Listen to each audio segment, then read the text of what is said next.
Mimi kwa majina naitwa Hilda Shija Samueli, ni mkazi wa Kitengwe, kata ya Manzoli. Hilda, siku ya tarehe 29 Oktoba 2025, wewe utakuwa wapi?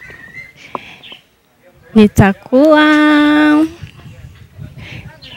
kwenye ofisi ya uchaguzi kwenda kumchagua rais, mbunge na diwani. Utakuwa kwenda kuweza kumchagua rais, mbunge pamoja na diwani hiyo siku ya tarehe 29. Utakapotoka katika kituo cha kumpigia kura, utakayekuwa umemchagua na atakaposhinda ama utakapokuwa amepewa ridhaa ya kuwa kiongozi wa eneo lako, aidha ni rais, mbunge au diwani, utatamani aweze kutimiza kitu gani cha kwanza katika eneo lako, ama kero gani ambayo ni kubwa kabisa katika maeneo haya? Kitu cha kwanza ambacho nilikuwa naomba ambaye nitaenda kumchagua aweze kutuletea maji, na baadhi ya vitongoji havina umeme, tulikuwa tunaomba atuvute umeme. Kitu kingine nilikuwa naomba atangaze ajira. Kwa sababu kuna wengine sasa tuna mwaka wa pili sasa tuko nyumbani hatuna ajira. Kitu cha tano kama sikosei,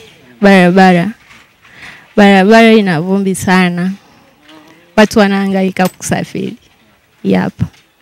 Umezungumzia swala la ajira ambalo wengi hawajalizungumza. Swala la ajira imekuwa ni changamoto kwa wengi. Kwako wewe imekuathiri vipi?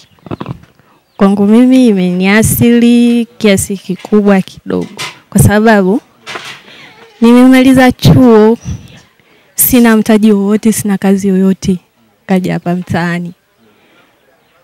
Nimejaribu kukaa nyumbani, nikaona haiko vizuri, nikaamua kutafuta kazi ambayo inaweza kunipatia kipato chochote. Umesoma chuo gani? Chuo cha walimu Kasulu. Na vipi kuhusiana na changamoto ya maji katika maeneo umeigusa pia? Umesema unatamani maji, swala la ajira, lakini pia barabara. Hebu tuzungumzie maji, kwa sababu maji imekuwa ni kero kwa maeneo haya. Kila mtu anayezungumza naye amesema maji. Wewe pia ni mwanamke. Maji ni changamoto kwa sababu maji unatumia kupika, kuoshea watoto na shughuli tofauti tofauti. Wewe maji ni changamoto hiyo imekugusa kwa namna gani? Watu wanahangaika sana kwenda kutafuta maji, unakuta wanatoka sehemu ya mbali anaenda kutafuta sehemu ya mbali.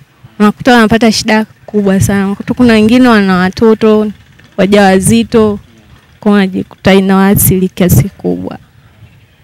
Sasa kwa kumalizia, ni nini wito wako kwa vijana wenzako kuelekea tarehe 29 Oktoba 2025, siku ya kwenda kumchagua rais, mbunge pamoja na diwani? Wito wangu ni wajitokeze kwa wingi waweze kumchagua kiongozi aliye bora.